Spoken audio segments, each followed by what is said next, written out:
Hi, welcome to my channel. In this video I'm going to show you how to remove the infotainment control panel.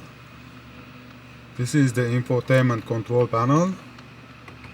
If you want to remove it, first we have to remove the air vent, the center air vent.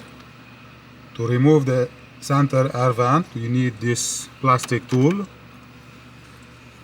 You're gonna insert the plastic tool on the top, and you need small screwdrivers.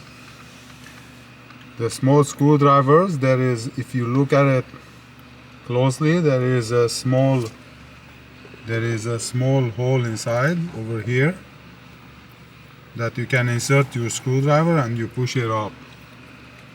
First insert this one on the top and you push it out, and this one you push it up the same time, and you pull this out the same time. So start with this one and then you push this one, same time you push this out.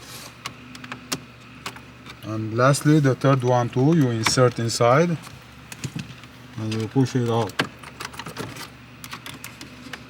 You can move it too at the same time and push it out.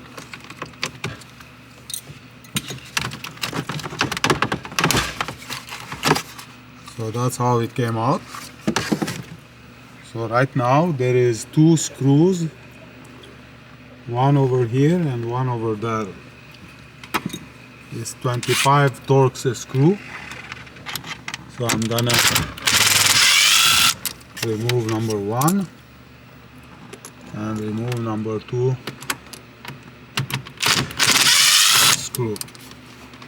So right now we can lift up infotainment control panel. That's how it comes out. As you notice, there is a laser lines over here. So when you remove this socket, don't look at the laser beam.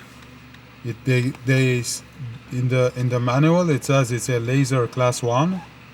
So it can cause damage to your eyes. So when you disconnect it, if you won't disconnect the battery completely from the car, you're not gonna have any light. But if the battery is on, don't look at it. So I'm gonna disconnect like this and then put it on the side. So that's how we remove the infotainment control panel. So thanks for watching.